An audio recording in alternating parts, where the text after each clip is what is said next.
আজকে আমি জৈব যৌগের অত্যন্ত গুরুত্বপূর্ণ একটা অংশ নিয়ে আলোচনা করব। সেটা হচ্ছে জৈব যৌগে যত ধরনের বিক্রিয়া আছে, আমি এখানে সিরিয়ালি প্রায় 1 থেকে শুরু করে প্রায় 40-42টা পর্যন্ত জৈব যৌগের বিক্রিয়া, বিভিন্ন ধরনের বিক্রিয়া আমি শর্ট আউট করে নিয়েছি। তো ওগুলো নিয়েই মূলত আলোচনা করব।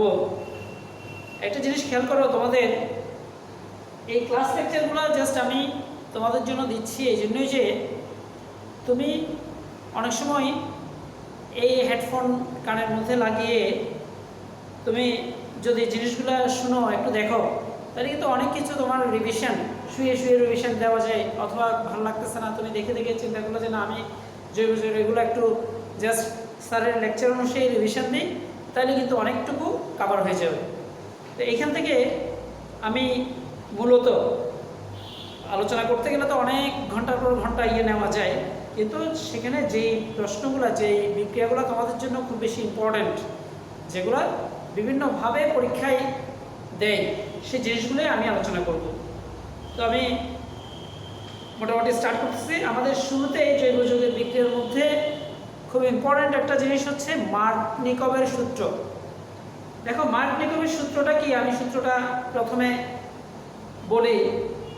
সেটা হচ্ছে অপ্রতিসম অসম্পৃক্ত কোনো হাইড্রোকার্বনের সাথে অপ্রতিসম কোনো বিকারকের বিক্রিয়ায়, দেখো দুটো জিনিস বলতেছি, অপ্রতিসম অসম্পৃক্ত হাইড্রোকার্বনের সাথে অপ্রতিসম কোনো বিকারকের বিক্রিয়ায় বিকারক অণুর ঋণাত্মক অংশটি হাইড্রোকার্বনের, যে কার্বনে হাইড্রোজেন কম থাকে সেখানে যুক্ত হবে, আর ধনাত্মক অংশটি যে কার্বনে হাইড্রোজেন বেশি থাকে সেখানে যুক্ত হবে। আমি উদাহরণ দিয়ে বোঝাচ্ছি। দেখো, ধরো আমি যৌগটা নিলাম CH3 CH double bond CH2,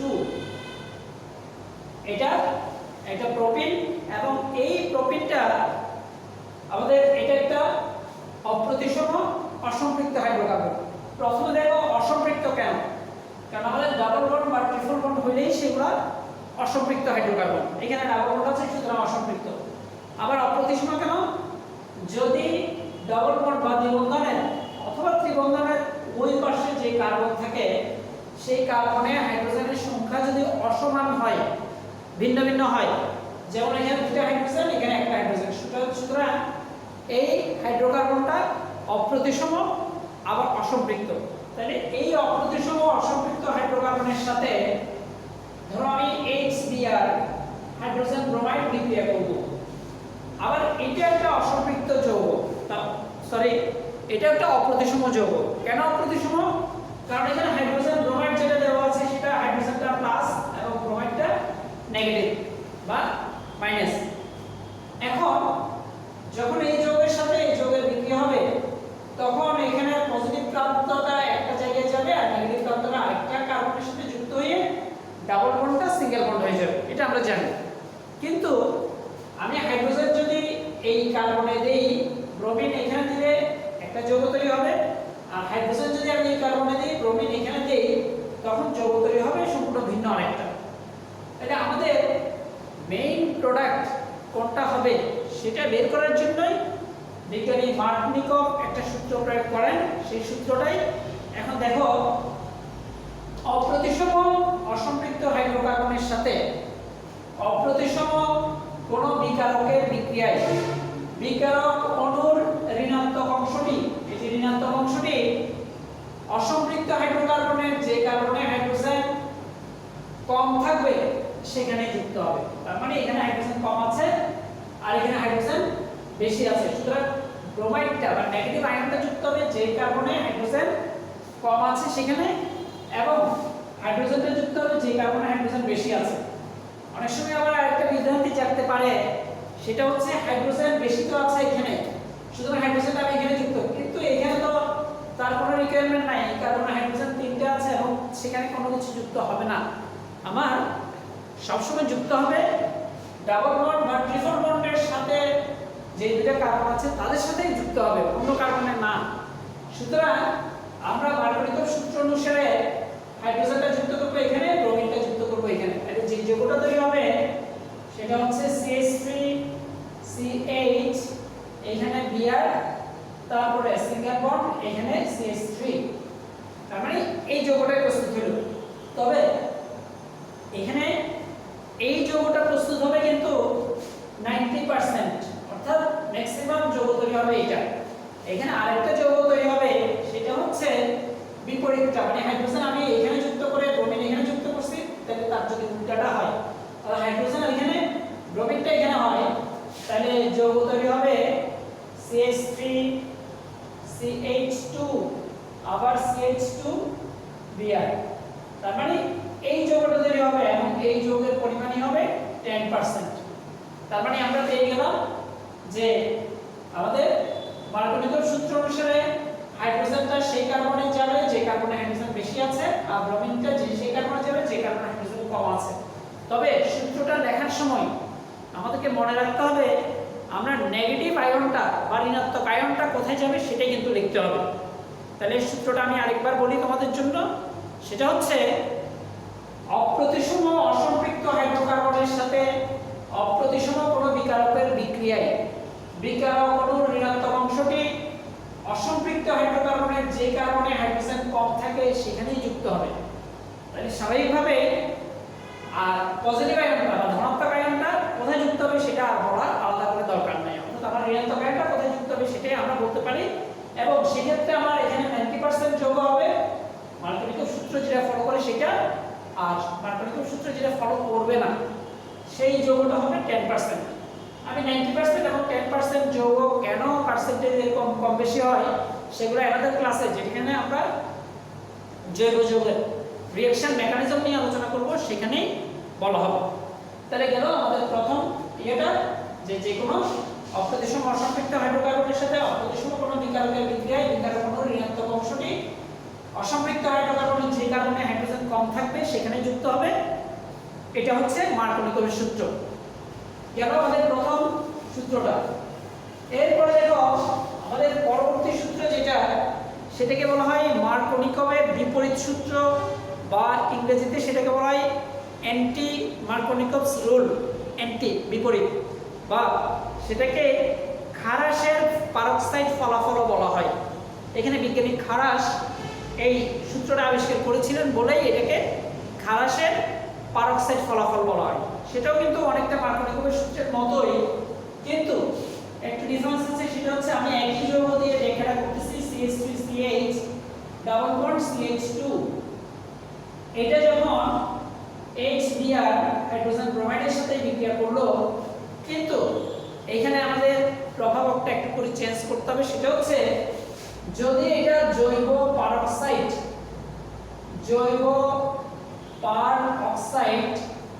এটার উপস্থিতিতে যদি বিক্রিয়া করে, জৈব পারক্সাইডের উপস্থিতিতে নাকি অপ্রতিসম অসম্পৃক্ত হাইড্রোকার্বন অপ্রতিসম কোনো বিকারকের সাথে যদি জৈব পারক্সাইডের উপস্থিতিতে বিক্রিয়া করে, তখন প্রোডাক্টটা সম্পূর্ণ বিপরীত হবে। বিপরীত মানে কি? অর্থাৎ আমি মার্কোনিকভ সূত্রে যেটা 90% দেখাইছিলাম সেটাই হয়ে যাবে কম, পার্সেন্টেজ কম, আর যেটা 10% দেখিয়েছিলাম সেটা এখানে পার্সেন্টেজ হবে বেশি। অর্থাৎ তখন যৌগ যে দুটো হবে CH3CH2 আবার CH2Br, এই যৌগটা হবে 99.1%, মানে ম্যাক্সিমাম 99.1%, প্লাস অন্য যৌগটা CH3CH BrCH3, এই যৌগটা হবে মাত্র 0.9%। শুধুমাত্র যদি জৈব পারক্সাইড কথাটা এখানে লেখা থাকে, অর্থাৎ আমি মার্কোনিকভ সূত্র যেটা দেওয়া ছিল সেখানে এখানে কোনো প্রভাব ছিল না, কিন্তু যদি জৈব পারক্সাইড উল্লেখ করা থাকে, অনেক সময় জৈব পারক্সাইড বাংলাতেও দেওয়া থাকতে পারে, অথবা আমাকে আর ডাবল ও আর এইভাবেও দিয়ে দিতে পারে। আর মানে হচ্ছে অ্যালকাইল মূলক, মাঝখানে পারক্সাইডের দুটো অক্সিজেন। তাহলে যদি এইভাবে দেয় তখন আমার প্রোডাক্টটা সম্পূর্ণ পাল্টে যাবে। যেটা ওইখানে 90% ছিল সেটাই হয়ে যাবে মাত্র 0.9%, আর যেটা এখানে 10% ছিল সেটাই এখানে হয়ে যাবে 99.1%। তাহলে এই জিনিসটাও আমরা যখন ডিটেইলস আলোচনা করব, মানে আমি আজকে লেকচারে শুধুমাত্র জৈব যৌগের বিক্রিয়াগুলো, কারণ এতগুলো বিক্রিয়া সিরিয়ালি করতে গেলে অনেক টাইম লাগবে, সেজন্য শুধুমাত্র এই বিক্রিয়াগুলোই সিরিয়ালে আলোচনা করবো। তাহলে আমাদের 1 নম্বর এবং 2 নম্বর বিক্রিয়া শেষ। প্রথমটা ছিল মার্কোনিকভ সূত্র, দ্বিতীয়টা হচ্ছে অ্যান্টি মার্কোনিকভ সূত্র বা মার্কোনিকভের বিপরীত সূত্র বা খারাসের পারক্সাইড ফলাফল। এইবার আমাদের নেক্সট যে প্রশ্নটা আসবে সেটা হচ্ছে ব্রোমিন দ্রবণ পরীক্ষা। দেখো তোমাদের আলোচনা সুবিধার জন্য ব্রোমিন দ্রবণ পরীক্ষা আমাদের জৈব যৌগের মধ্যে দুইটা জায়গায় আছে। একটা হচ্ছে আমার ব্রোমিন দ্রবণ পরীক্ষা দিয়ে আমি অসম্পৃক্ত যৌগ শনাক্ত করতে পারি। এখন অসম্পৃক্ত যৌগ আমরা জানি যে ডাবল বন্ড যুক্ত যেগুলো আছে সেগুলো অসম্পৃক্ত যৌগ, আবার ট্রিপল বন্ড যুক্ত যেগুলো আছে সেগুলো কিন্তু অসম্পৃক্ত যৌগ বা অসম্পৃক্ত হাইড্রোকার্বন। তাহলে অসম্পৃক্ত হাইড্রোকার্বন শনাক্ত করার জন্য আমি যদি CH2 ডাবল বন্ড CH2 এটা লিখি, এটা একটা অসম্পৃক্ত যৌগ যেটার নাম হচ্ছে ইথিন। আবার আরেকটা যৌগ হতে পারে CH ট্রিপল বন্ড CH, এটা একটা অসম্পৃক্ত যৌগ এবং সেটার নাম হচ্ছে ইথাইন বা এটার আরেকটা নাম হচ্ছে অ্যাসিটিলিন। তাহলে এটার সাথে যখন আমি ব্রোমিন বিক্রিয়া করব, ব্রোমিন কিন্তু নরমালি লাল বর্ণের এবং এটা তরল আকারে থাকে। এই ব্রোমিনের সাথে যখন আমি ইথিলিন বিক্রিয়া করব এবং এটা সাধারণত কার্বন টেট্রাক্লোরাইডের উপস্থিতিতে বিক্রিয়া করে, তাহলে সেক্ষেত্রে ব্রোমিনের দুটো অংশ, একটা ব্রোমিন এখানে যাবে, একটা ব্রোমিন এখানে যাবে, তাহলে যৌগ তৈরি হবে CH2Br এবং সিঙ্গেল বন্ড CH2Br। অর্থাৎ এই যৌগের নাম হচ্ছে 1,2-ডাইব্রোমোইথেন, 1,2-ডাইব্রোমোইথেন এবং এটার কালারটা এটা কিন্তু বর্ণহীন একটা যৌগ তৈরি হবে। তাহলে দেখো, অর্থাৎ ইথিন ব্রোমিনের সাথে বিক্রিয়া করে বলেই লাল বর্ণের ব্রোমিনটা সেখানে কালারটা চলে গিয়ে বর্ণহীন একটা যৌগ তৈরি হবে। একইভাবে আমি যদি ইথাইনের সাথে ব্রোমিন বিক্রিয়া করি, ব্রোমিন, তখন কিন্তু এক অণু ব্রোমিন প্রথমে একটা ব্রোমিন এখানে একটা ব্রোমিন এখানে যুক্ত হলে ট্রিপল বন্ডটা ভেঙে ডাবল হবে। ধরো আমি দেখাইলাম যে CH ডাবল বন্ড CH, এখানে একটা ব্রোমিন যুক্ত হলো, এখানে একটা ব্রোমিন যুক্ত হলো, কিন্তু আমি জানি এখানে ডাবল বন্ডটা আরো ভাঙার সুযোগ আছে। তার মানে একইভাবে আরেকটা ব্রোমিন অণু যদি বিক্রিয়া করে, তাহলে সেক্ষেত্রে ব্রোমিনটা যুক্ত হয়ে আরেকটা ব্রোমিন এখানে এবং একটা ব্রোমিন এখানে যদি যুক্ত হয়, তাহলে যৌগটা তৈরি হবে CH, এইখানে Br, এইখানে ব্রোমিন, সিঙ্গেল বন্ড CH, এইখানে ব্রোমিন এবং এইখানে ব্রোমিন যুক্ত হবে। তাহলে এটা আমি আলাদা করে দুইটা প্রসেসে না গিয়ে আমি সরাসরি দুই অণু ব্রোমিন এখানে দিয়ে কার্বন টেট্রাক্লোরাইড দিয়ে তখন আর এই অংশটা লিখতে হবে না, সরাসরি আমরা এখানে চলে যেতে হবে। তার মানে এই যৌগের নাম হচ্ছে কি 1,1,2,2-টেট্রাব্রোমোইথেন। কারণ ইথেন কেন সিঙ্গেল বন্ড, দুইটা কার্বন ইথেন, আবার 1 নম্বর পজিশনে দুটো আছে এবং 2 নম্বর পজিশনে দুটো আছে, সেজন্য 1,1,2,2-টেট্রাব্রোমোইথেন এই যৌগটা। এবং এই যৌগটাও কিন্তু বর্ণহীন একটা যৌগ। তার মানে আমরা যখন অসম্পৃক্ত হাইড্রোকার্বনের সাথে ব্রোমিনের বিক্রিয়া করি, তাহলে ব্রোমিনটা কার্বন টেট্রাক্লোরাইডের উপস্থিতিতে বিক্রিয়া করে ওই অসম্পৃক্ত হাইড্রোকার্বনের সাথে বিক্রিয়া করে বর্ণহীন যৌগ তৈরি করে। তাহলে বর্ণহীন যৌগ অর্থাৎ ব্রোমিনের কালারটা দ্রবীভূত হইলেই আমরা কেবল বুঝবো যে যৌগটা অসম্পৃক্ত ছিল। কারণ আমি সম্পৃক্ত হাইড্রোকার্বন দিয়ে যদি বিক্রিয়া করি, যেমন আমি নিলাম CH3 ইথেন, এটার সাথে যদি আমি ব্রোমিন বিক্রিয়া করি, লাল বর্ণের ব্রোমিন, তখন কিন্তু নো রিঅ্যাকশন, কোনো বিক্রিয়া হবে না, নো রিঅ্যাকশন। তাহলে কোনো বিক্রিয়া কেন হবে না? কারণ সেখানে কোনো বন্ড ভাঙার মতো আর কোনো বন্ড নাই, ব্রোমিন যুক্ত হতে পারবে না, এটা নরমালি কোনো সংযোজন বিক্রিয়া করে না। তাহলে তখন লাল বর্ণের ব্রোমিনের বর্ণটাও যাবে না, কারণ বিক্রিয়া না করলে বর্ণ তো অ্যাজ ইট ইজ যেটা ছিল সেটাই থাকবে। সুতরাং এই বিক্রিয়া দিয়ে অর্থাৎ আমি ব্রোমিন দ্রবণ দিয়ে অসম্পৃক্ত হাইড্রোকার্বন শনাক্ত করতে পারি। অর্থাৎ সম্পৃক্ত হাইড্রোকার্বন এবং অসম্পৃক্ত হাইড্রোকার্বন দুটার মধ্যে আমরা পার্থক্য নির্ধারণের জন্য আমি ব্রোমিন দ্রবণ পরীক্ষাটা ব্যবহার করতে পারি। এখন দেখো, শুরুতেই আমি বলছিলাম যে ব্রোমিন দ্রবণ পরীক্ষাটা আমার দুই জায়গায় কিন্তু আছে, একটা হচ্ছে এটা, আরেকটা ব্রোমিন দ্রবণ পরীক্ষা আছে আমাদের ফেনল শনাক্তকরণে এই সুযোগে আমাদের ফেনল শনাক্তকরণের প্রিপারেশনটাও হয়ে যাবে। সেটা হচ্ছে কি, দেখো আমি যদি যে কোনো ফেনলের মধ্যে আমি একটা নিলাম ফেনল OH, ফেনলের আরেক নাম কিন্তু কার্বলিক অ্যাসিড, কার্বনিক না, কার্বলিক অ্যাসিড, যেটা সাপ তাড়াতে ব্যবহৃত হয়, সাপ মারার কাজে না। অনেকে আবার বিভ্রান্ত হয় যে সাপ মারে, মনে হয় না, কারণ সাপের ঘ্রাণেন্দ্রিয় এত বেশি সেন্সিটিভ যে এরা ফেনলের এই গন্ধটা সহ্য করতে পারে না। সেজন্য যদি কারোর বাড়িতে সাপ থাকে তাহলে সেক্ষেত্রে ওই যে কার্বলিক অ্যাসিড বা ফেনলের বোতল কার্বলিক অ্যাসিড সহ কিনে ঘরের কোনায় রেখে দিলে অবশ্যই ঢাকনার মুখটা মানে বোতলের মুখটা কিছুটা খোলা রাখতে হবে। মানে যদি টাইট ফিট করে রাখি তাহলে ওইটা তো সাপের ঘ্রাণেন্দ্রিয় সেটা বুঝতে পারবে। সেজন্য এই কার্বলিক অ্যাসিড বা এটাকে হাইড্রোক্সি বেনজিনও বলা হয়, হাইড্রোক্সি বেনজিন বা ফেনল বা কার্বলিক অ্যাসিড।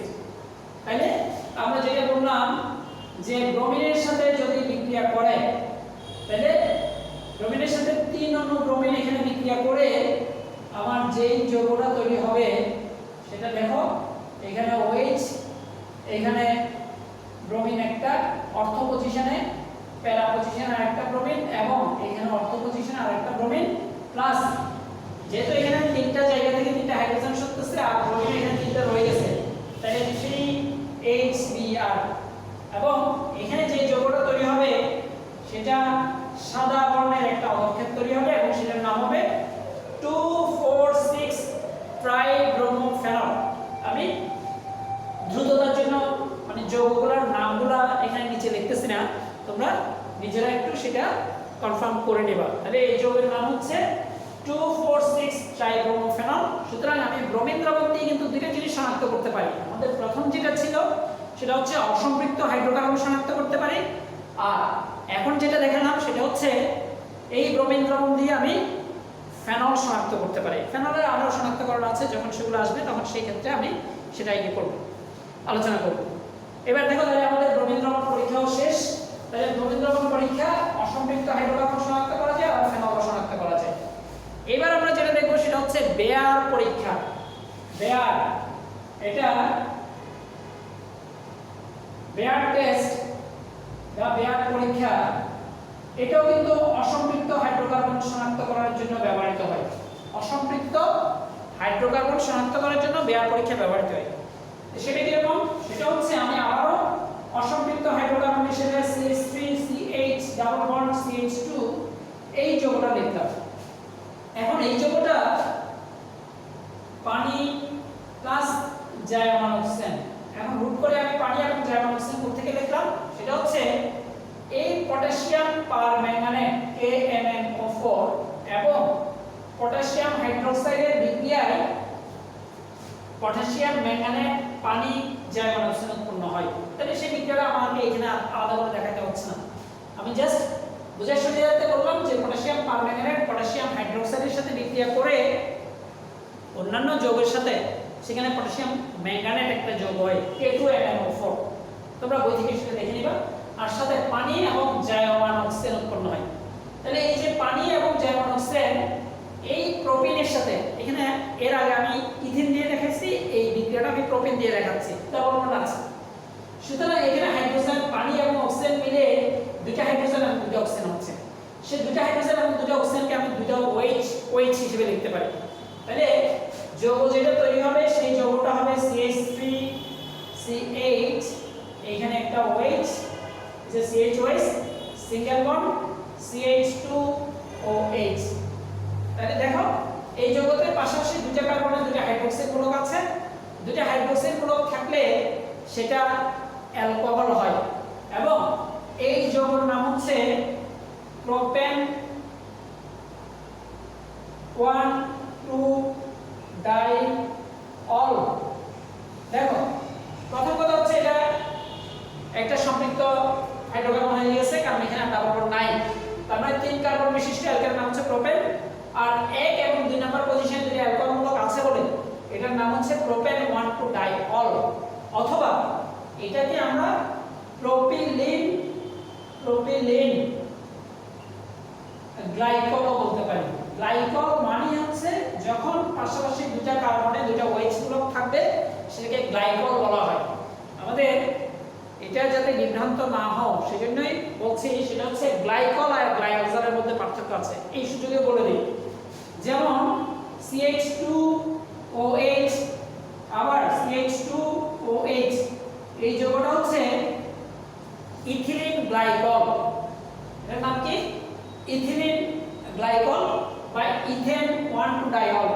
গ্লাইকল যখন করব তখন কিন্তু আমাকে প্রোপিন বা অ্যালকিন উচ্চারণ করতে হবে, তার মানে এটা ইথিলিন বা ইথিন গ্লাইকল। কিন্তু আমাদের যৌগে এরকম একটা বিক্রিয়া আছে CHO, এই যৌগটার নাম আবার গ্লাইঅক্সাল। আমরা এই বিক্রিয়াটা দেখব বেনজিনের ওজোনোলাইসিসে। বেনজিন যখন ওজোনোলাইসিস হয় তখন ফাইনাল প্রোডাক্টটা এই গ্লাইঅক্সাল উৎপন্ন হয়, মানে সেটা পরে আলোচনা করা যাবে। তাহলে আপাতত আমরা প্রোপেন 1,2-ডাইঅল বা প্রোপিলিন গ্লাইকল, এইটা আবার প্রোপেন গ্লাইকল না, প্রোপিলিন বা প্রোপিন গ্লাইকলও বলতে পারো, কারণ প্রোপিন এবং প্রোপিলিন একই কথা। তাহলে যাই হোক, এখন আমরা এই বেয়ার পরীক্ষাটা কি হিসেবে ইউজ করতে পারি সেটা দেখো। বেয়ার পরীক্ষায় আমরা যে যৌগটা ব্যবহার করছি সেটা হচ্ছে পটাশিয়াম পারম্যাঙ্গানেট। আমরা জানি পটাশিয়ামের পারম্যাঙ্গানেটের বর্ণ হচ্ছে গোলাপি বা বেগুনি। তাহলে যখন পটাশিয়াম পারম্যাঙ্গানেট পটাশিয়াম হাইড্রোক্সাইডের সাথে বিক্রিয়া করে এই পদার্থগুলো উৎপন্ন করবে, তার সাথে যখন আমি অসম্পৃক্ত হাইড্রোকার্বন দিব তাহলে সেটা বিক্রিয়া করবে। বিক্রিয়া করলে আমার যে যৌগটা তৈরি হবে সেটাও কিন্তু বর্ণহীন, তার মানে কালারলেস একটা কম্পাউন্ড তৈরি করবে। এখন কালারলেস কম্পাউন্ড তৈরি করলে সুবিধা কি? সেটা হচ্ছে আমাদের পটাশিয়াম পারম্যাঙ্গানেটের যেই গোলাপি বা বেগুনি বর্ণ ছিল সেই বর্ণটা এখানে চলে যাবে। অর্থাৎ বর্ণটা চলে গেলেই আমরা বুঝবো যে যৌগটা অসম্পৃক্ত, কারণ অসম্পৃক্ত না হলে সেটা তো এর সাথে বিক্রিয়া করতো না, আর বিক্রিয়া না করলে পটাশিয়াম পারম্যাঙ্গানেটের গোলাপি বা বেগুনি বর্ণ দূরীভূত হইতো না। যেমন দেখাই সেটা হচ্ছে যৌগটা যদি আমি CH3CH2CH3 এই যৌগটা লিখতাম এবং সাথে যদি এই যে পানি এবং জায়ন অক্সিজেন এইভাবে লিখে দেখতাম, এটা কিন্তু নো রিঅ্যাকশন, কোনো রিঅ্যাকশন হইতো না। তাহলে এখানে পটাশিয়াম পারম্যাঙ্গানেটের বেগুনি বা গোলাপি বর্ণ দূরীভূত হওয়ার ব্যাপার ছিল না। সুতরাং এটা আমাদের এই বেয়ার পরীক্ষা এবং ব্রোমিন দ্রবণ পরীক্ষা দুটেই অসম্পৃক্ত হাইড্রোকার্বন শনাক্তকরণের জন্য ব্যবহৃত হয়। তবে ব্রোমিন দ্রবণ পরীক্ষার জন্য আরেকটা যেটা বিক্রিয়া ছিল সেটা হচ্ছে ফেনলের শনাক্তকরণ, এবং সেটা 2,4,6-ট্রাইব্রোমোফেনল এর সাদা বর্ণের অদক্ষেপ। এটা খেয়াল করবা, এটা কিন্তু সাদা বর্ণের অদক্ষেপ।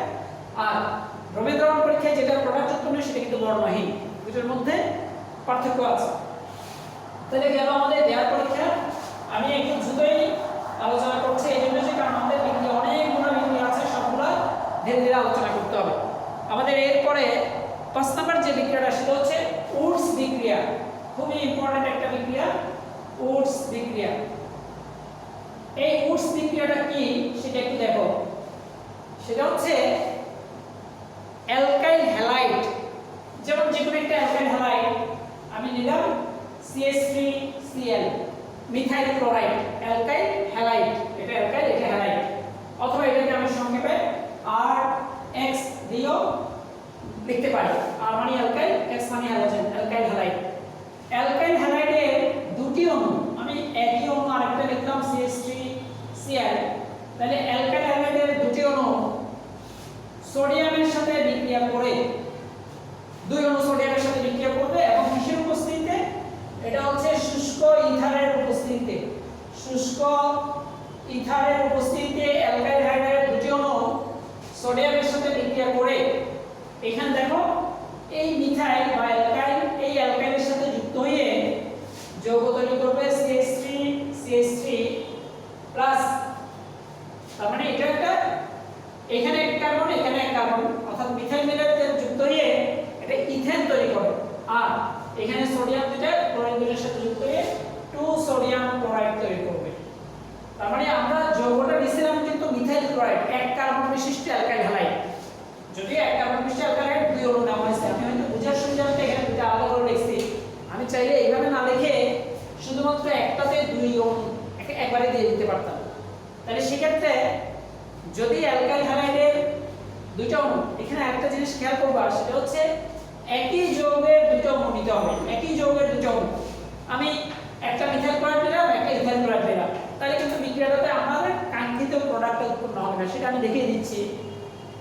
তাহলে অর্থাৎ আমার এখান থেকে কিন্তু অনেক ধরনের প্রশ্ন আসে। আমি মিথাইল ক্লোরাইড যখন নিব, এখানে মিথাইল ক্লোরাইড কিন্তু এক কার্বন বিশিষ্ট, এক কার্বন বিশিষ্ট। তাহলে এক কার্বন বিশিষ্ট দুটো মিলে আমরা জানি যে যে কোনো সংখ্যাকে 2 দিয়ে গুণ করলে সেটা কিন্তু জোড় সংখ্যা হয়। বিজোড়কে গুণ করলেও জোড় হয়, জোড়কে গুণ করলে তো জোড় হয়।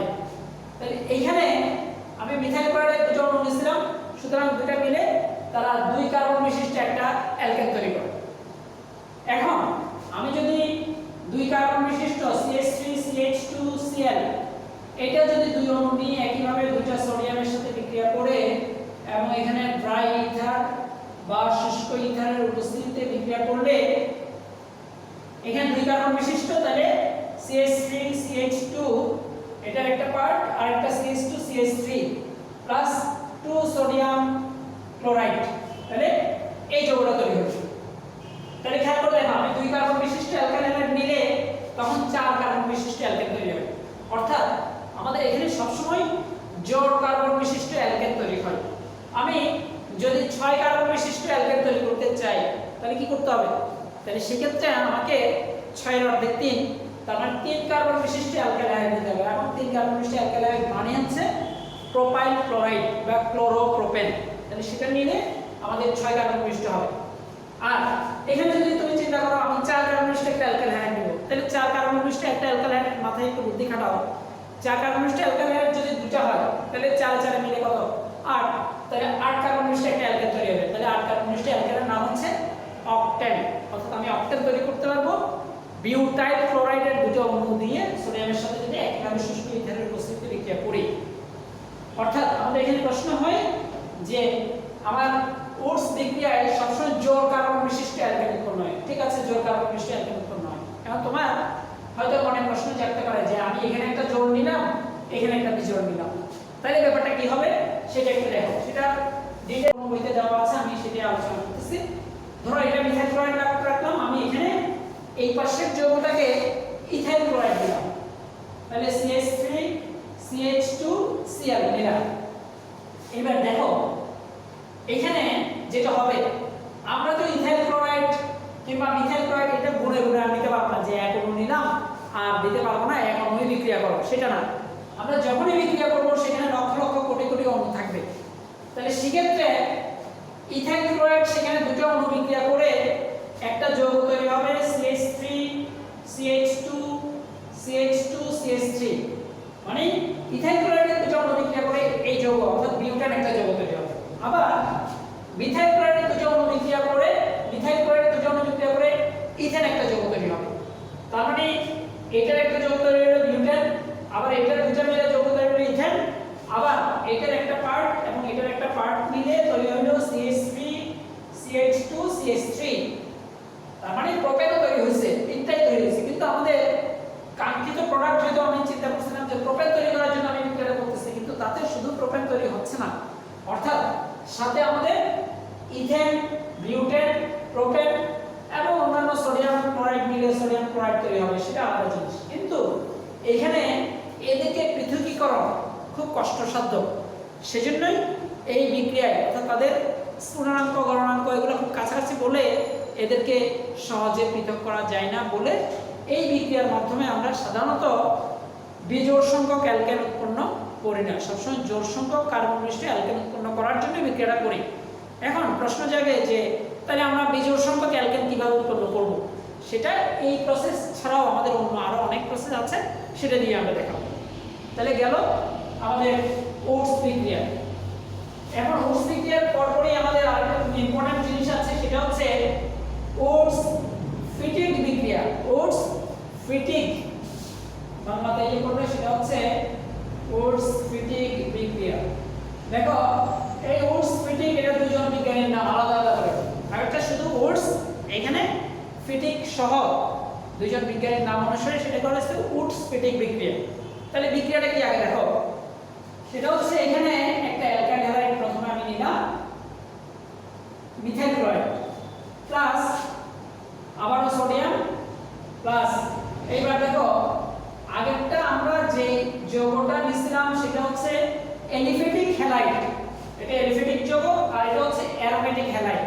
তাহলে এলিফ্যাটিক এবং অ্যারোমেটিক হ্যালাইড যদি একসাথে বিক্রিয়া করে, এই যেগুলোর নাম হচ্ছে ক্লোরোবেনজিন।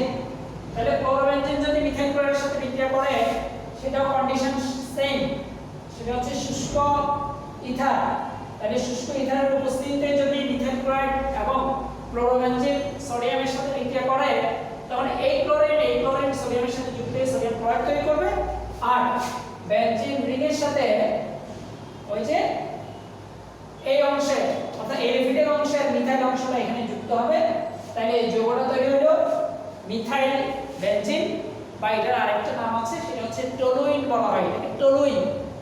তাহলে টলুইন বা মিথাইল বেনজিন তৈরি হবে, আর সাথে দুইটা সোডিয়াম ক্লোরাইড তৈরি হবে। তাহলে এই বিক্রিয়াটাকে বলা হয় উডস-ফিটিক বিক্রিয়া। তাহলে আরেকটা ছিল উডস বিক্রিয়া, সেটা ছিল এলিফ্যাটিক হাইড্রোকার্বন তৈরি করার জন্য, আর এটা কিন্তু অ্যারোমেটিক হাইড্রোকার্বন। কেন? কারণ এটা একটা অ্যারোমেটিক যৌগ, আর এটা কিন্তু হাইড্রোকার্বন, কার্বন হাইড্রোজেন ছাড়া অন্য কিছু নাই।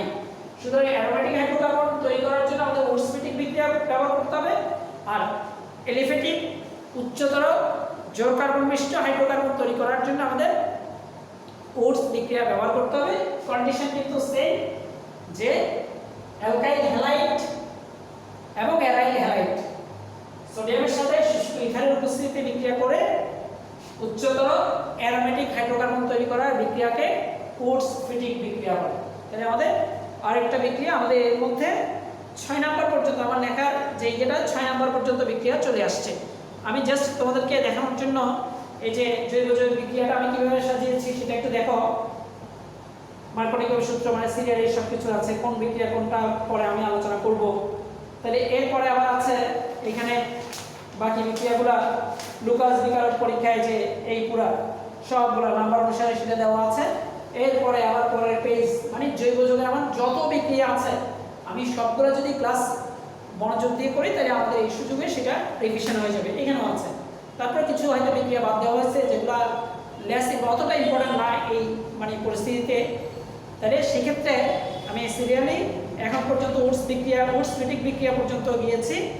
এরপরে আমাদের 7 নম্বর বিক্রিয়া যেটা আসছে, এই বিক্রিয়াগুলো কিন্তু অ্যালকেন তৈরি করার বিক্রিয়া। আমি যে দুইটা পরে বিক্রিয়া লিখছি তার মধ্যে একটা হচ্ছে উডস বিক্রিয়া এবং উডস-ফিটিক বিক্রিয়া, এগুলো অ্যারোমেটিক হাইড্রোকার্বন এবং এলিফ্যাটিক হাইড্রোকার্বন তৈরি করার বিক্রিয়া। এরপরে আমাদের বিক্রিয়া খুব ইম্পর্টেন্ট একটা বিক্রিয়া আছে, সেটা হচ্ছে ডিকার্বক্সিলেশন বিক্রিয়া। আমি ডিকার্বক্সিলেশন বিক্রিয়াটাও এলিফ্যাটিক এবং অ্যারোমেটিক দুইটার জন্যই দেখিয়ে দিচ্ছি। দেখো, সেটা হচ্ছে CH3COONA প্লাস সোডিয়াম হাইড্রোক্সাইড এবং ক্যালসিয়াম অক্সাইডের উপস্থিতিতে।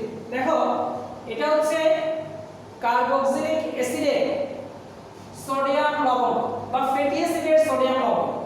কারণ ফ্যাটি অ্যাসিড বা কার্বক্সিলিক অ্যাসিডকে যখন আমি সোডিয়াম হাইড্রোক্সাইড দিয়ে বিক্রিয়া করব, কারণ আমাদের যে অ্যাসিড এবং ক্ষার বিক্রিয়া করে লবণ এবং পানি উৎপন্ন হবে, এই সেই লবণ। তাহলে কার্বক্সিলিক অ্যাসিডের সোডিয়াম লবণ হচ্ছে CH3COONA।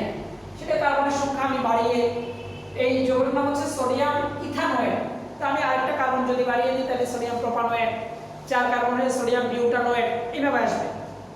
তাহলে আমি সিম্পল CH3COONA দিয়ে দেখাচ্ছি। তাহলে কার্বক্সিলিক অ্যাসিডের বা জৈব অ্যাসিডের সোডিয়াম লবণের সাথে যদি সোডা লাইম বিক্রিয়া করি, দেখো এই যৌগটার নাম হচ্ছে সোডা লাইম। সোডা লাইম হচ্ছে সোডিয়াম হাইড্রোক্সাইড এবং ক্যালসিয়াম অক্সাইডের মিশ্রণকে সোডা লাইম বলে। সোডা লাইম নামটার মধ্যে কিন্তু তোমরা এই যে আলাদা করে এক্সপ্লেনেশনটা পাবা, সোডা সোডিয়াম হাইড্রোক্সাইড, আবার লাইম মানে চুন, তার মানে সোডিয়াম হাইড্রোক্সাইড এবং ক্যালসিয়াম অক্সাইড মিলে যে যৌগটা সেটা হচ্ছে সোডা লাইম। তাহলে কার্বক্সিলিক অ্যাসিডের সোডিয়াম লবণের সাথে সোডা লাইম বিক্রিয়া করলে সেক্ষেত্রে এই যে COONA অংশ যেটা আছে, COO মানে হচ্ছে কার্বক্সিল মূলক, কার্বক্সিল মূলকটা এখান থেকে চলে যাবে, আর কার্বক্সিল মূলক ছাড়া যে অ্যালকাইল অংশ যেটা আছে সেটার সাথে এই সোডিয়াম হাইড্রোক্সাইডের হাইড্রোজেনটা গিয়ে এখানে যুক্ত হবে। তাহলে যুক্ত হলে যৌগটা তৈরি হবে CH4 প্লাস এখানে সোডিয়াম আছে দুইটা, Na2CO3 সোডিয়াম কার্বনেট। তার মানে এখানে ভালো করে খেয়াল করে দেখো, আমরা কার্বক্সিলিক অ্যাসিডের সোডিয়াম লবণ যেটা নিয়েছিলাম সেটা হচ্ছে 2 কার্বন বিশিষ্ট। সেখান থেকে কার্বক্সিল মূলকটা চলে যাচ্ছে, তাহলে আর কার্বন থাকতেছে কয়টা? একটা।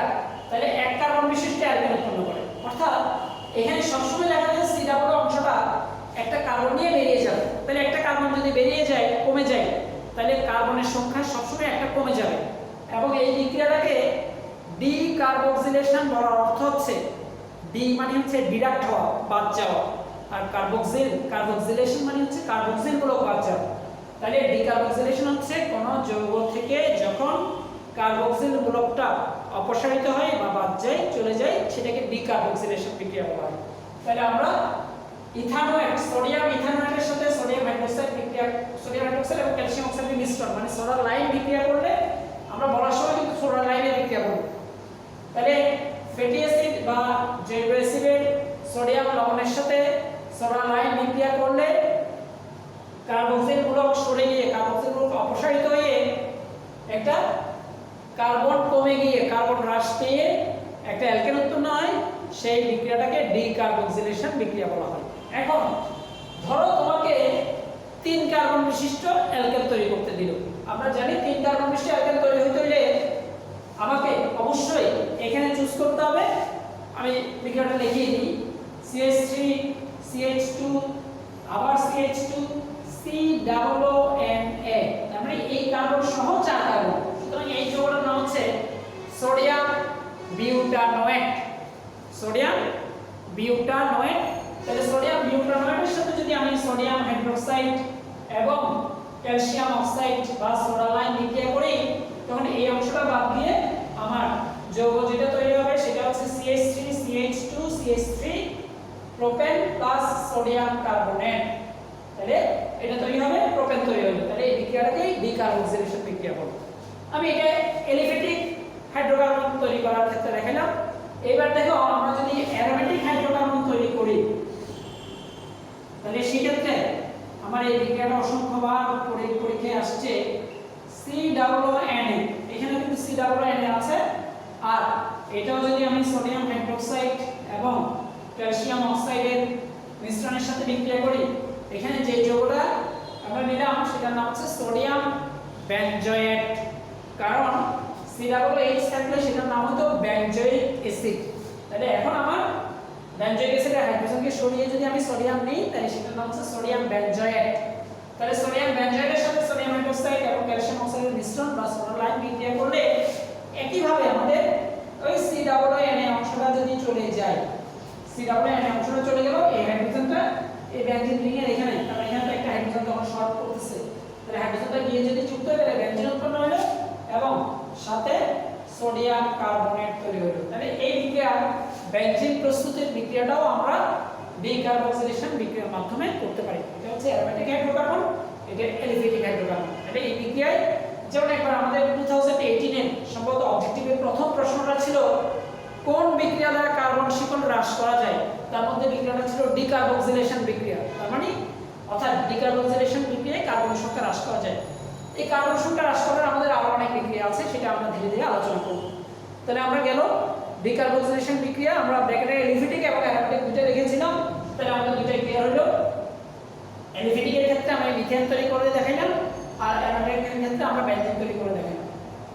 এইবার এরপরে আমাদের যে বিক্রিয়া, সেটা অত্যন্ত ইম্পর্টেন্ট একটা বিক্রিয়া, যেটা আমি হয়তো একটা হেডিং এর মধ্যে সবগুলা নিয়ে আসছি, কিন্তু সেটা যদিও অনেক সময় সাপেক্ষ একটা ব্যাপার, সেটা খুব ইম্পর্টেন্ট জিনিস। সেটা হচ্ছে গ্রিগনার্ড বিকারক হতে অ্যালকেন, অ্যালকোহল, কার্বক্সিলিক অ্যাসিড প্রস্তুতির বিক্রিয়া। দেখো গ্রিগনার্ড বিকারক থেকে কিন্তু আমরা অনেকগুলো যৌগ তৈরি করতে পারি। গ্রিগনার্ড বিকারক এমন একটা ইম্পর্টেন্ট যৌগ, এমন একটা ইম্পর্টেন্ট বিকারক, গ্রিগনার্ড বিকারক। সেই গ্রিগনার্ড বিকারক সংকেতটা কি সেটা দেখো, সেটা হচ্ছে RMgX। আর মানে হচ্ছে অ্যালকাইল মূলক, আর ম্যাগনেসিয়াম আছে, আর সাথে হ্যালাইড। তার মানে এই তিনটা অংশ থাকলে যে যৌগটা তৈরি হবে, যে যৌগটা হবে সেটাকেই বলা হয় গ্রিগনার্ড বিকারক বা গ্রিগনার্ড রিয়েজেন্ট। এবার দেখো এই বিক্রিয়াটা, এই যৌগটা কিভাবে হয়। আমি যদি RX বা অ্যালকাইল হ্যালাইডের সাথে ম্যাগনেসিয়াম বিক্রিয়া করি, এবং সেটারও কন্ডিশন কিন্তু শুষ্ক ইথার। তোমাদের আরেকটা ইনফরমেশন আমার মনে করলো, সেটা একটু বলে দিই। সেটা হচ্ছে আমার জৈব যৌগের যত বিক্রিয়া আছে সবগুলোতে মাস্ট তিন চিহ্নের উপরে যে প্রভাবক কিংবা যে অংশটুকু থাকবে টেম্পারেচার প্রভাবক এগুলো অবশ্যই দিবে, কারণ জৈব যৌগের বিক্রিয়াটা কিন্তু প্রভাবকের উপস্থিতিতে কিংবা তাপমাত্রার উপস্থিতিতে বিক্রিয়াগুলো ঘটবে, না হয় নর্মাল টেম্পারেচারে কিংবা প্রভাবক ছাড়া বিক্রিয়াগুলো সাধারণত ঘটে না। সুতরাং যে বিক্রিয়া লিখি না কেন সেখানে যদি কোনো প্রভাবক থাকে সেটা আমরা সম্ভবপর দিতে চেষ্টা করবো, এগুলো কয়েকবার প্র্যাকটিস করলে কিন্তু এখানে চলে আসবে। আচ্ছা, তাহলে গেল আমরা Rx প্লাস Mg শুষ্ক ইথানের উপস্থিতিতে বিক্রিয়া করলে তাহলে আমরা পেয়ে যাব RMgX। তাহলে এটা হচ্ছে গ্রিগনাট বিকারক। এটা তো আমরা সিম্বল দিয়ে দেখালাম, আর যে কোনো জিনিস হতে পারে। আমি যদি সেটা CH3 দিয়ে দেখাই, CH3Cl প্লাস ম্যাগনেসিয়াম, এবং সেটাই যদি আমার শুষ্ক ইথানের বা ড্রাই ইথানের উপস্থিতিতে বিক্রিয়া করে তাহলে আমরা CH3MgCl এই যৌগটা পাবো, এবং এই যৌগটার নাম হচ্ছে মিথাইল ম্যাগনেসিয়াম ক্লোরাইড। তাহলে গেল আমরা এখন মিথাইল ম্যাগনেসিয়াম ক্লোরাইড অর্থাৎ গ্রিগনাট বিকারক আমি কার্বনের সংখ্যা 1 2 3 অসংখ্য বাড়াইতে পারি। এখানে যৌগটা এখানে কার্বনের সংখ্যা বাড়লেই তো এখানে বেড়ে যাচ্ছে। তাহলে ধরো আমি 2 কার্বন বিশিষ্ট অ্যালকাইল হাইড্রোজেন ইথাইল ক্লোরাইড, সেটা ম্যাগনেসিয়ামের সাথে শুষ্ক ইথানের উপস্থিতিতে বিক্রিয়া করলে ইথাইল ম্যাগনেসিয়াম ক্লোরাইড।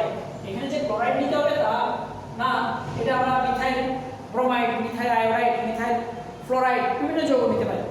আচ্ছা, যাই হোক, তাহলে আমরা পাইলাম যে গ্রিগনাট বিকারক হচ্ছে RMgX।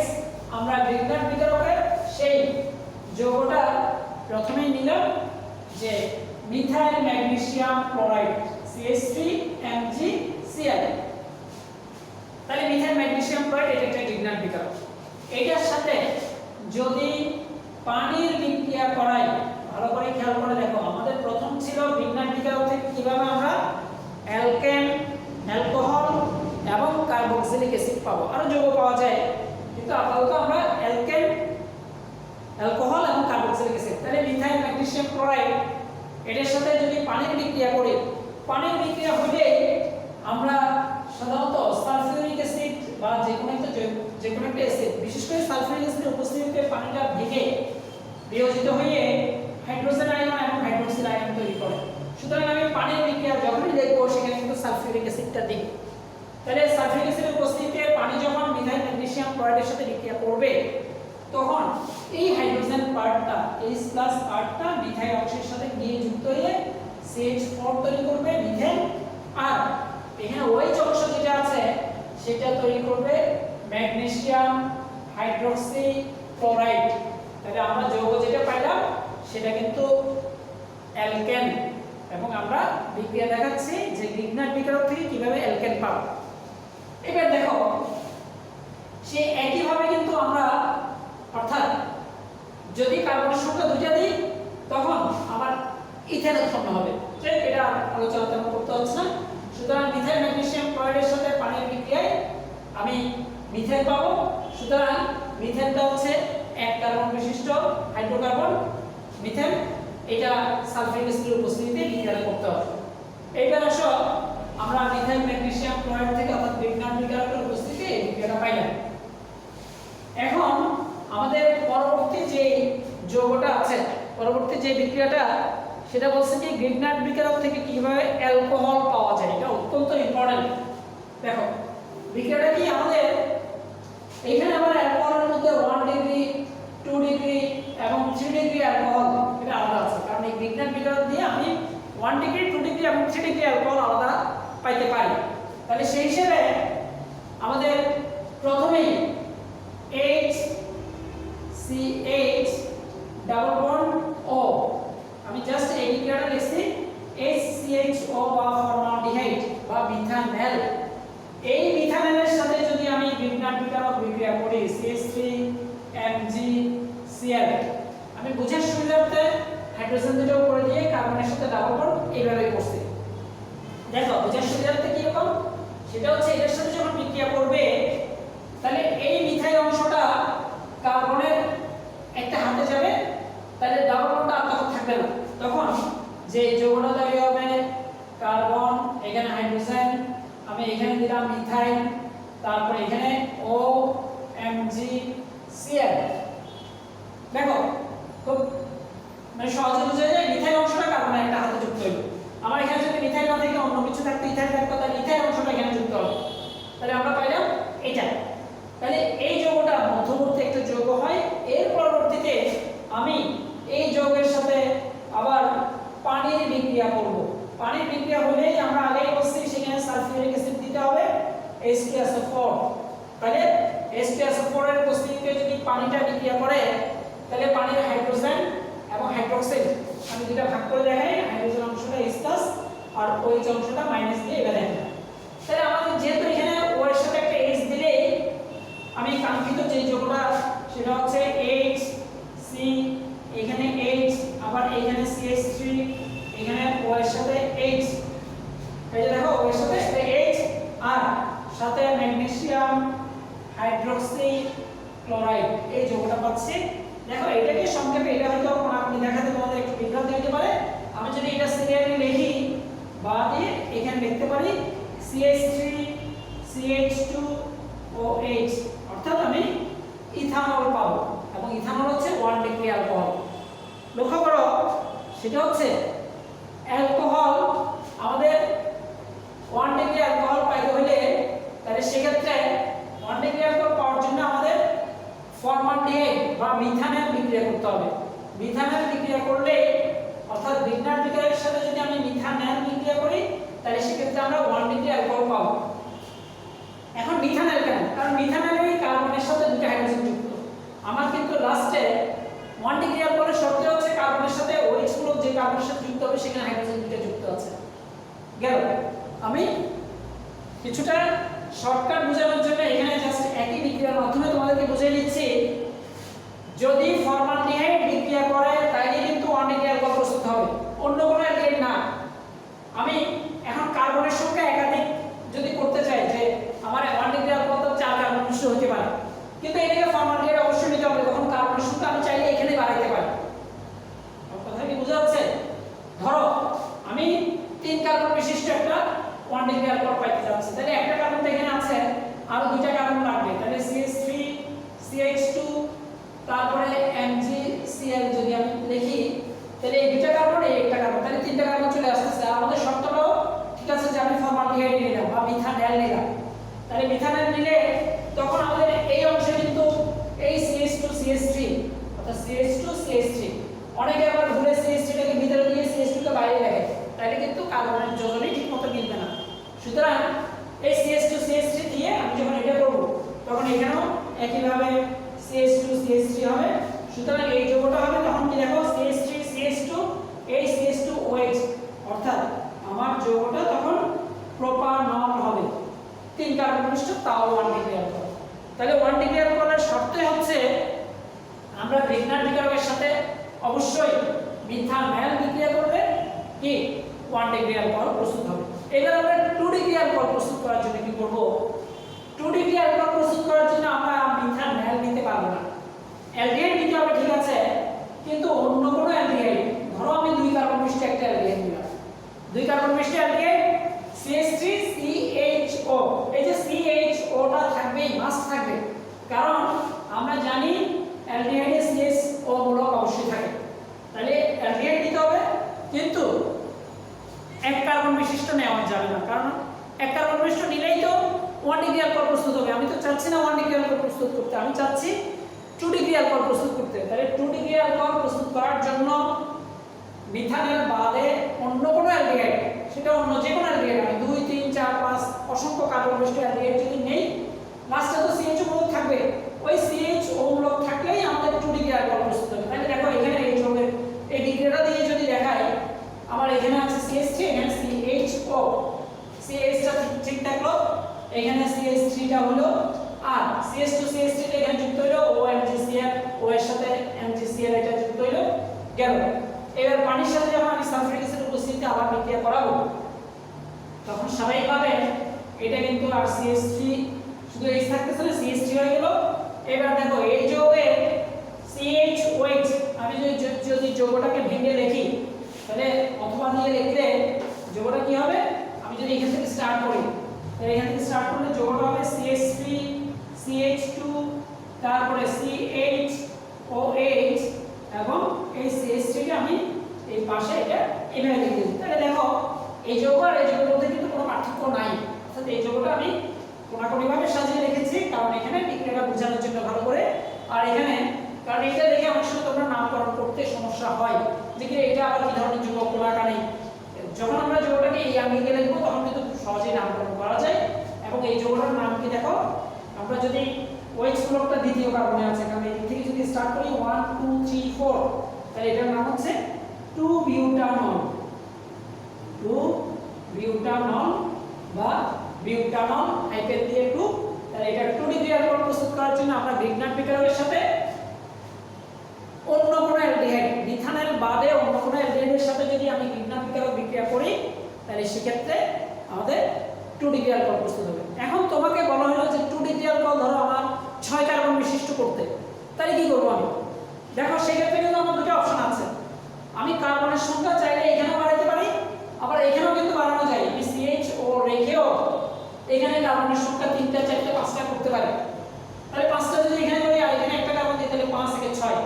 আবার যদি এখানে 4 কার্বন বিশিষ্ট অ্যালডিহাইড, এখানে 2 কার্বন বিশিষ্ট গ্রিগনাট কার্বন, তাহলে সেক্ষেত্রে 4 আর 2 6। আবার এখানে 3টা এখানে 3টা করতে পারি। মানে আমি কয়েকটা অপশন আছে। কিন্তু আগে যেটা 1 ডিগ্রি অ্যালকোহল প্রস্তুত করার ক্ষেত্রে আমাদের কিন্তু ওই অপশনটা ছিল না, কারণ তখন আমার এখানে মিথানের অবশ্যই নিতে হতো, কার্বনের সংখ্যা বাড়াতে হতো তখন এখানে। কিন্তু এখানে কার্বনের সংখ্যা চাইলে আমি এখানেও বাড়াতে পারি, এখানেও বাড়াতে পারি। তাহলে 2 ডিগ্রি অ্যালকোহল প্রস্তুত করার জন্য আমার মিথানের বাদে অন্য যে কোনো অ্যালডিহাইডের সাথে যদি গ্রিগনাট বিক্রিয়া করি তাহলে 2 ডিগ্রি অ্যালকোহল প্রস্তুত হবে। এবার দেখো আমি একই বিক্রিয়া দিয়ে জাস্ট 3 ডিগ্রি অ্যালকোহল কিভাবে প্রস্তুত করব সেটা দেখাচ্ছি। আমি যদি এই অংশটাও একটা অ্যালকাইল দিই তাহলে সেটা কিন্তু আর অ্যালডিহাইড থাকছে না, সেটা কি হচ্ছে? সেটা হচ্ছে কিটোন। CH3COCH3 সেটা কিন্তু কিটোন। তাহলে কিটোনের সাথে যদি আমি গ্রিগনাট বিক্রিয়া করি তখন সেম আমার এখানে তখন CH3 নিচেরটা উপরটা CH3 তো আছে, আর এই অংশটা এখানে যুক্ত হলো, এটা আগের মতোই। তখন এখানেও আমি এখানে CH3 দিলাম। খেয়াল করো এখানে কিন্তু কার্বনের সাথে কোনো হাইড্রোজেন নাই, অর্থাৎ আমার এখানে যে যৌগটা তৈরি হচ্ছে সেটা কিন্তু 3 ডিগ্রি অ্যালকোহল। এবং এই 3 ডিগ্রি অ্যালকোহলটা যদি আমি সাজিয়ে দেখি তাহলে যৌগটা হবে এরকম CH3 CH2 তারপরে C দিয়ে এখানে উপরে একটা CH3 নিচে একটা CH3 তারপরে OH যদি দিই তাহলে এটা কত ডিগ্রি অ্যালকোহল? এটা 3 ডিগ্রি অ্যালকোহল বা 3 ডিগ্রি অ্যালকোহলের আরেকটা নাম আছে, সেটা হচ্ছে টারশিয়ারি অ্যালকোহল। অর্থাৎ থার্ড ইয়ারি না, প্রাইমারি সেকেন্ডারি অনেকে ভুলে থার্ড ইয়ারি বলে দেয়, এটা টারশিয়ারি অ্যালকোহল। তাহলে এটা সেই টারশিয়ারি অ্যালকোহল, কিন্তু এই যৌগের নাম কি? নামকরণ কিন্তু দেখিয়েছিলাম আমি। সেটা হচ্ছে নামকরণ হবে, আমি যদি এখান থেকে স্টার্ট করি 1 2 3 1 2 3 4, আমি আগেই বলছিলাম যে সবচেয়ে লম্বা শিকল বিশিষ্ট যৌগটা নির্ধারণ করতে হবে। তাহলে লম্বা শিকল হচ্ছে 4 কার্বন, 1 2 3 4, চাইলে 1 2 3 4 এভাবে করতে পারি। আবার OH গ্রুপটা আছে দ্বিতীয় কার্বনে, আবার দ্বিতীয় কার্বনে OH গ্রুপ আছে ঠিক আছে, কিন্তু দ্বিতীয় কার্বনে আমি এইদিকে লম্বা লাইন করতে গিয়ে এটা তখন পার্শ্ব শিকল হচ্ছে, অথবা এদিক থেকে যদি যাই তখন এটা পার্শ্ব শিকল। তাহলে এই যৌগের নাম হবে 2 মিথাইল বিউটানল 2। জাস্ট যৌগটা এখানে লিখলাম 2 মিথাইল। কেন 2 মিথাইল? নিশ্চয়ই বোঝা যাচ্ছে 2 মিথাইল বিউটানল 2, বিউটানল হাইফেন দিয়ে 2। খেয়াল করো 2 মিথাইলের পরে কিন্তু কোনো হাইফেন নাই, 2 মিথাইল বিউটানল 2। আমি যদি এই 2টা মাঝখানে দিতাম তখন কিন্তু 2 মিথাইল হাইফেন 2 আবার হাইফেন বিউটানল ওইভাবে হতো। অর্থাৎ 2 মাঝখানে দিলে তার দুই পাশে কিন্তু এই হাইফেন দিতে হতো, কিন্তু এই ক্ষেত্রে হাইফেন শুধু এই জায়গায় দিতে হবে। ক্লিয়ার? তাহলে আমার এটা হচ্ছে 3 ডিগ্রি অ্যালকোহল। তাহলে আমার মানে খুব সহজে আমি বলতে পারি 1 ডিগ্রি 2 ডিগ্রি এবং 3 ডিগ্রি অ্যালকোহল আমি গ্রিগনাট বিক্রিয়া থেকে কিভাবে প্রস্তুত করব। তাহলে 1 ডিগ্রি অ্যালকোহল প্রস্তুত করার জন্য গ্রিগনাট বিক্রিয়ার সাথে দিতে হবে ফর্মালডিহাইড বা মিথানল, আর 2 ডিগ্রি অ্যালকোহল তৈরি করার জন্য মিথানল বাদে অন্য যে কোনো অ্যালডিহাইড, ফর্মালডিহাইড অন্য যে কোনো অ্যালডিহাইড এবং এই দুইটা বাদে যদি কিটোন বিক্রিয়া করে গ্রিগনাট বিক্রিয়ার সাথে তাহলে তৈরি হবে 3 ডিগ্রি বা টারশিয়ারি অ্যালকোহল। তাহলে আমাদের সেকেন্ড যে এটা গ্রিগনাট বিক্রিয়া থেকে দেখো আমরা কত যৌগ তৈরি করতে পারি। এর আগে আমি যেটা দেখিয়েছিলাম সেটা ছিল অ্যালকেন, আর এখন যেটা দেখালাম সেটা হচ্ছে 1 ডিগ্রি 2 ডিগ্রি এবং 3 ডিগ্রি অ্যালকোহল। এটা কিন্তু খুবই ইম্পর্টেন্ট, তোমরা টেস্ট পেপার ঘেটে দেখতে পারো, সেখানে অনেকবার 1 ডিগ্রি 2 ডিগ্রি এবং 3 ডিগ্রি অ্যালকোহল কিভাবে প্রস্তুত করে আসছে।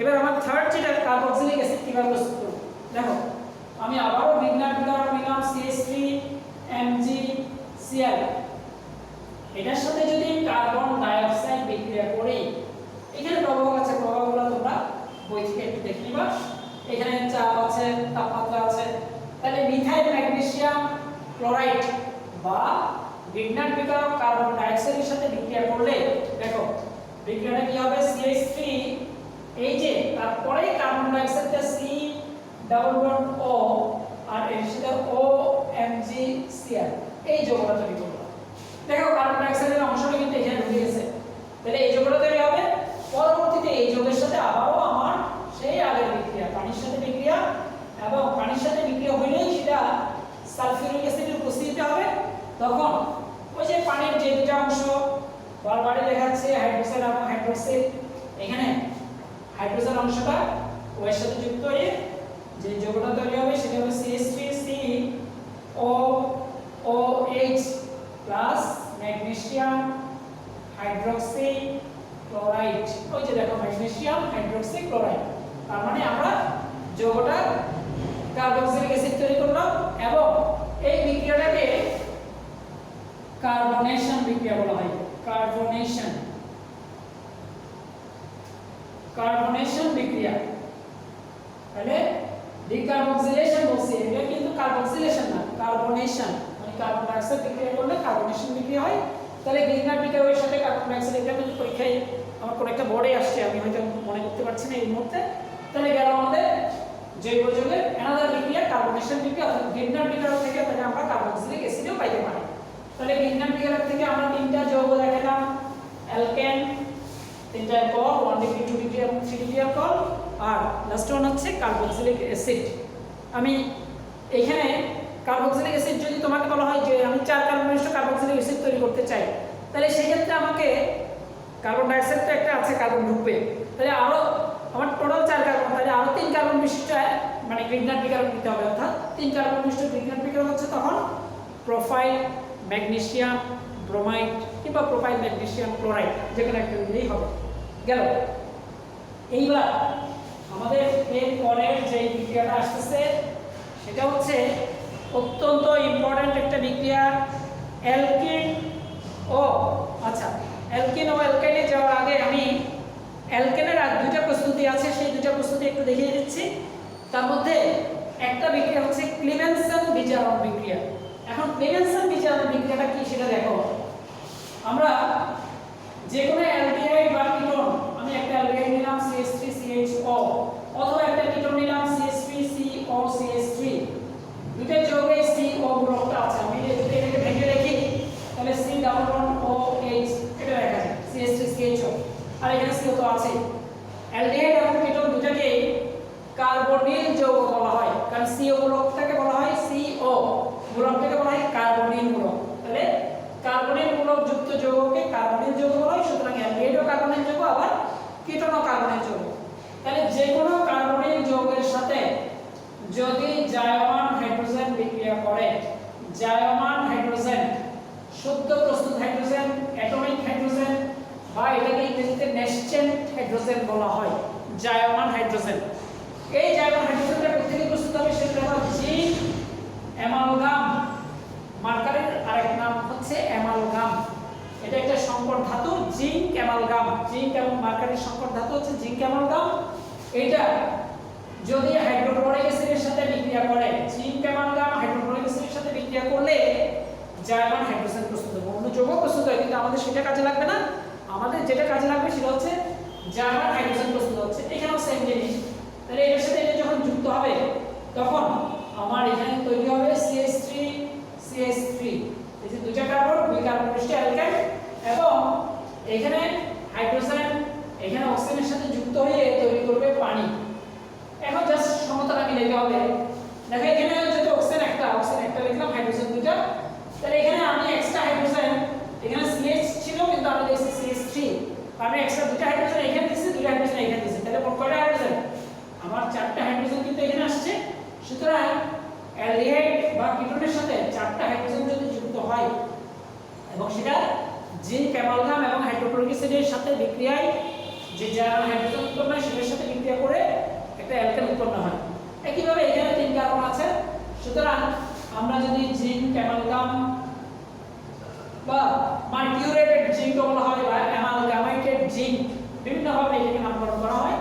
এটা জিঙ্ক অ্যামালগাম হাইড্রোক্লোরিসের সাথে বিক্রিয়া করলে যে জার্মান হাইড্রোজেন উৎপন্ন হয় সেটার সাথে বিক্রিয়া করে CH3 CH2 CH3 plus H2O উৎপন্ন হবে। খেয়াল করে দেখো এখানে যদি আমি 4 দিই তাহলে আমার বিক্রিয়াটা মিলে গেল, এখানে প্রোপেন উৎপন্ন হবে। এই বিক্রিয়ার নামটা ক্লিমেনসেন বিজারণ বিক্রিয়া, কারণ এটা আবিষ্কারকের নাম অনুসারে এটাকে ক্লিমেনসেন বিজারণ বিক্রিয়া বলে। এটা কিন্তু আমরা অ্যালকেন প্রস্তুতিরই একটা বিক্রিয়া। তাহলে গেল আমাদের অ্যালকেন প্রস্তুতির বিক্রিয়া, মোটামুটি এই পর্যন্ত শেষ। এরপরে আমাদের যেটা আসবে, আমাদের আরেকটা বিক্রিয়া আছে অ্যালকেন প্রস্তুতি, সেটা যদিও অতটা বেশি ইম্পর্টেন্ট না, তারপর আমি খুব সংক্ষেপে একটু বলতেছি। সেটা হচ্ছে কোপ সংশ্লেষণ বিক্রিয়া নামে একটা বিক্রিয়া আছে, কোপ সংশ্লেষণ। এটা তোমরা এত কিছু করতেছো যখন, এই বিক্রিয়াটাও করে নিবা। সেটা আবারও কার্বক্সিলিক অ্যাসিডের সোডিয়াম লবণ, ওই যে CH3COONA, মনে আছে আমরা এই যৌগটা কোথায় ব্যবহার করছিলাম? সেটা হচ্ছে ডিকার্বক্সিলেশন বিক্রিয়া, কিন্তু এটা আমরা ব্যবহার করছিলাম। এখন কোপ সংশ্লেষণ বিক্রিয়ায় এটা যখন পানির সাথে বিক্রিয়া করবে, তাহলে সোডিয়াম ইথানয়েড পানির সাথে বিক্রিয়া করে এটা একটু উপরে লিখতে হবে যে এটা তড়িৎ বিশ্লেষণ বা ইলেকট্রোলাইসিস বিক্রিয়ার মাধ্যমে আমার যৌগ প্রস্তুত হবে। এবং এখানে যেই যৌগটা প্রস্তুত হবে সেটা হচ্ছে 2 কার্বন বিশিষ্ট CH3 অ্যালকেন।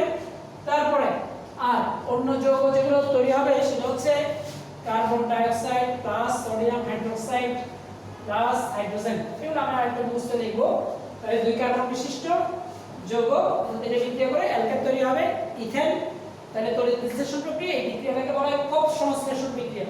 আমাদের পরবর্তীতে আরেকটা বিক্রিয়া আছে কিন্তু কোপ বিক্রিয়া। সেই কোপ বিক্রিয়াটা, তাহলে এই প্রসঙ্গে যেহেতু তোমাদের মানে বিক্রিয়াগুলো অলমোস্ট প্রায় সবগুলাই বিক্রিয়া জানা হয়েছে, সুতরাং আমি কোপ সংশ্লেষণ বিক্রিয়ার সাথে কোপ বিক্রিয়াটাও একটু আলোচনা করে দিচ্ছি। সেটা বিক্রিয়াটা এরকম। প্রথমে আমরা ফেনলের সাথে OH এর সাথে সোডিয়াম হাইড্রোক্সাইড বিক্রিয়া করব। তাহলে ফেনলের সাথে সোডিয়াম হাইড্রোক্সাইড বিক্রিয়া করলে কিন্তু আমাদের যে যৌগটা তৈরি হয় সেটা হচ্ছে ONA প্লাস H2O। এটা সোডিয়াম ফিনেট বা সোডিয়াম ফিনক্সাইড পানি। এবং এই যৌগের সাথে যখন কার্বন ডাই অক্সাইড বিক্রিয়া করব, তখন দেখো বিক্রিয়াটা জাস্ট এইবার এরকমই হয়। তার মানে কার্বন ডাই অক্সাইড বিক্রিয়া করলে এখানে OH এবং এখানে COON। তোমরা হয়তো খেয়াল করবা যে এখানে COON এটা কোথা থেকে আসছে? COO, কারণ কার্বন ডাই অক্সাইড COO আছে। এখানে সোডিয়ামটাকে নিয়ে যদি এখানে এই পজিশনে অর্থ পজিশনে আসে, অর্থ পজিশন থেকে একটা হাইড্রোজেন বের হবে, সেই হাইড্রোজেনটা গিয়ে যুক্ত হলে এখানে OH আর এটা COON। এবং এই যৌগের একটা নাম আছে, এটার নাম হচ্ছে সোডিয়াম স্যালিসাইলেট। আমি জাস্ট এটা স্যালিসাইলেট, এই যৌগটা তৈরি হবে সোডিয়াম স্যালিসাইলেট। এইবার এই সোডিয়াম স্যালিসাইলেট এটা জাস্ট এখানে জায়গা নাই বলে আমি এই পাশে দেখাচ্ছি। সোডিয়াম স্যালিসাইলেট যখন হাইড্রোজেন আয়ন বা অ্যাসিডের সাথে পানির উপস্থিতিতে বিক্রিয়া করবে, দেখো এটার সাথে যখন অ্যাসিড বিক্রিয়া করবে তখন যৌগ যেটা তৈরি হবে সেটা হচ্ছে OH, তো এখানে আছে ফেনলের, আর এখানে COOH, টা এখানে যাবে। তাহলে আর ওই সোডিয়ামটা এখানে হাইড্রোক্লোরিক অ্যাসিড যদি ব্যবহার করি তাহলে সোডিয়াম ক্লোরাইড হিসেবে আলাদা হয়ে যাবে। তাহলে আমরা যৌগটা পাইলাম যেটা এটা H+ ব্যবহার না করে HCl ব্যবহার করতে পারি আমরা।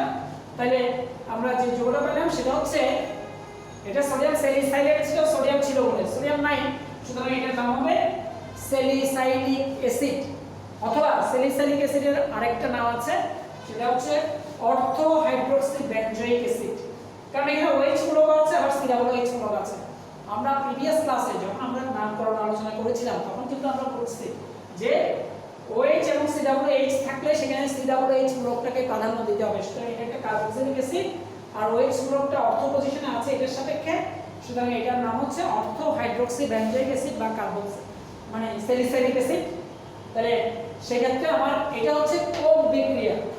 তাহলে কোপ সংশ্লেষণ আর কোপ বিক্রিয়া দুটার মধ্যে পার্থক্যটা আমি এই সুযোগে বলে দিলাম, কোপ আর কোপ সংশ্লেষণ, বিভ্রান্ত যাতে না হয়।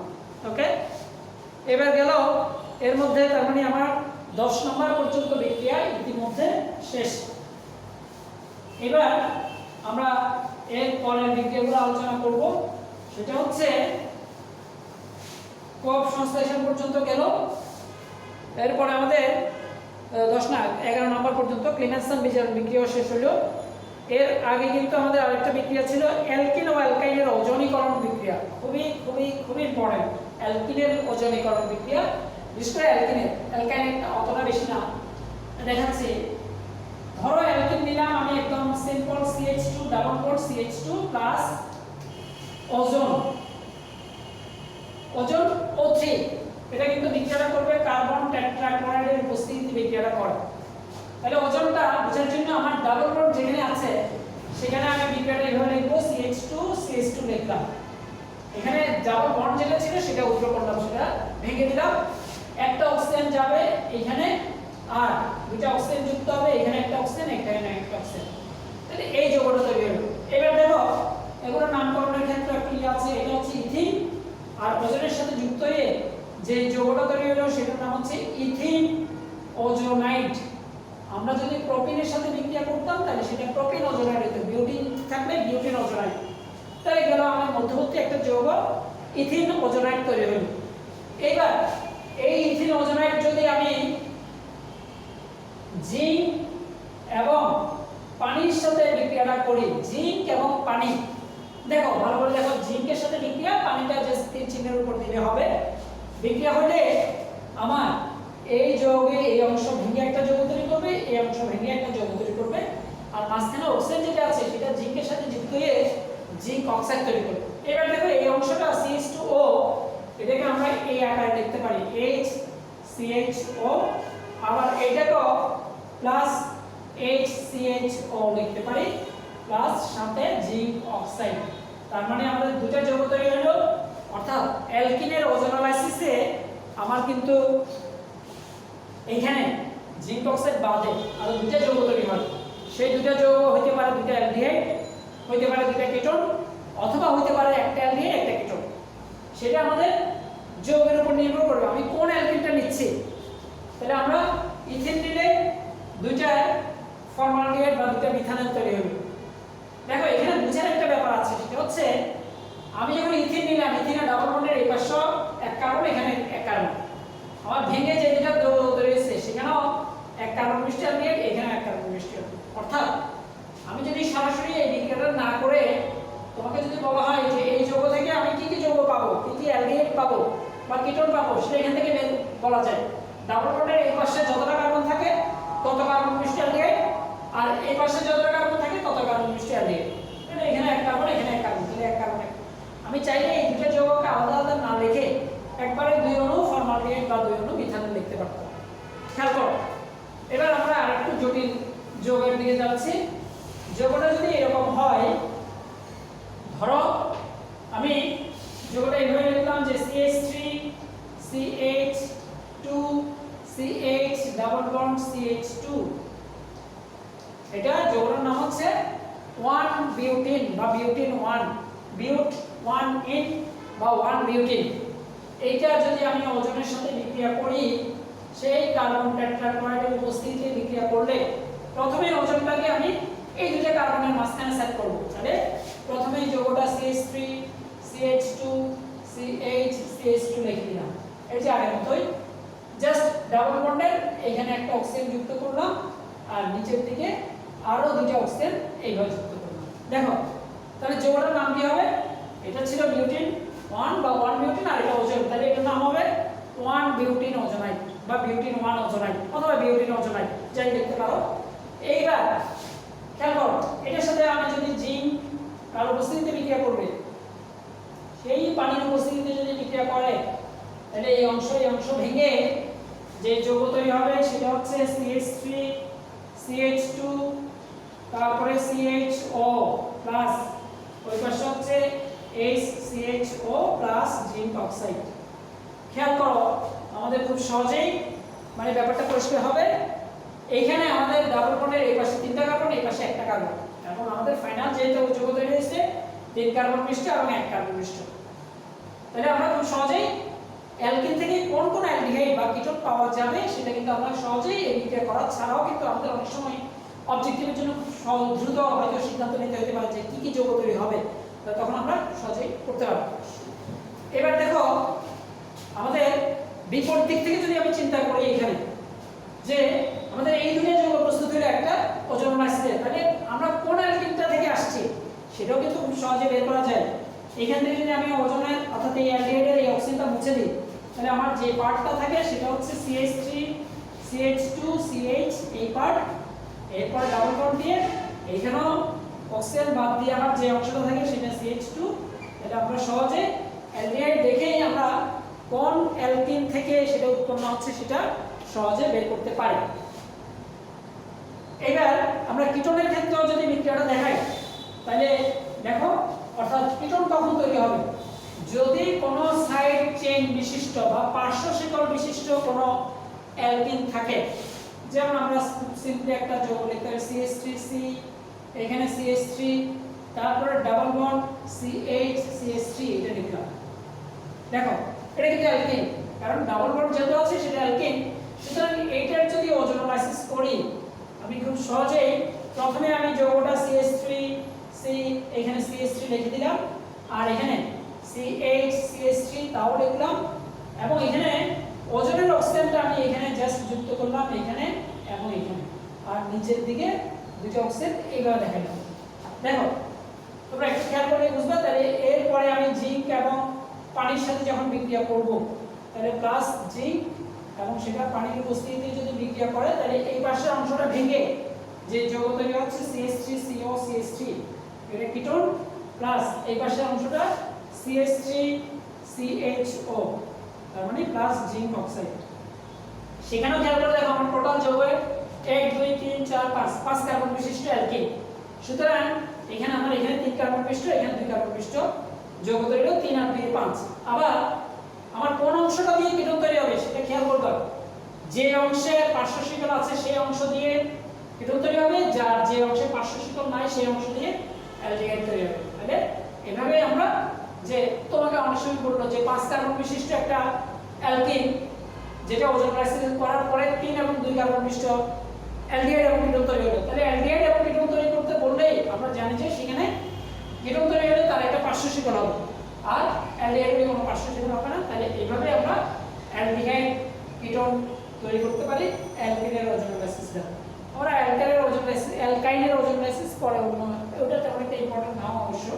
তাহলে আমরা আজকে এই পর্যন্ত অর্থাৎ অ্যালকিনের ওজনীকরণ পর্যন্ত দেখালাম, অর্থাৎ আমাদের 11 নম্বর পর্যন্ত শেষ। এরপরে আমরা নেক্সট ক্লাস থেকে একটু দ্রুত আগাবো। তাহলে আপাতত বিক্রিয়া এই পরবর্তীতে আমরা পরবর্তী বিক্রিয়াগুলো নিয়ে আলোচনা করব। তো ঠিক আছে, সবসময় এই বিক্রিয়াগুলোর সাথেই থাকবা। আর আমি এর আগে বলছি যে আমি আমার যতগুলো মানে রিঅ্যাকশন আছে, যতগুলো জৈব যৌগের মানে পড়াশোনা আছে সবগুলো আমি আমার ইউটিউব চ্যানেলটা জাস্ট রসায়ন যেটা আছে সেটাতে আমি সবসময় আপলোড করব। তোমরা অবশ্যই সেটার সাথে থাকবা, আর সেটা আপ টু ডেট ইনফরমেশন পাইতে হলে সেটাতে অবশ্যই সাবস্ক্রাইব করবা, লাইক দেবা, এবং অন্য বন্ধুদের সাথে সেটা অবশ্যই শেয়ার করবা। যত বেশি শেয়ার করবা তত বেশি তুমি নিজে উপকৃত হবা, তোমার ফ্রেন্ডরা অথবা অন্য যে কোনো কেউ কিন্তু উপকৃত হইতে পারবে। ওকে, বেস্ট অফ লাক, ভালো থাকবা। ওকে।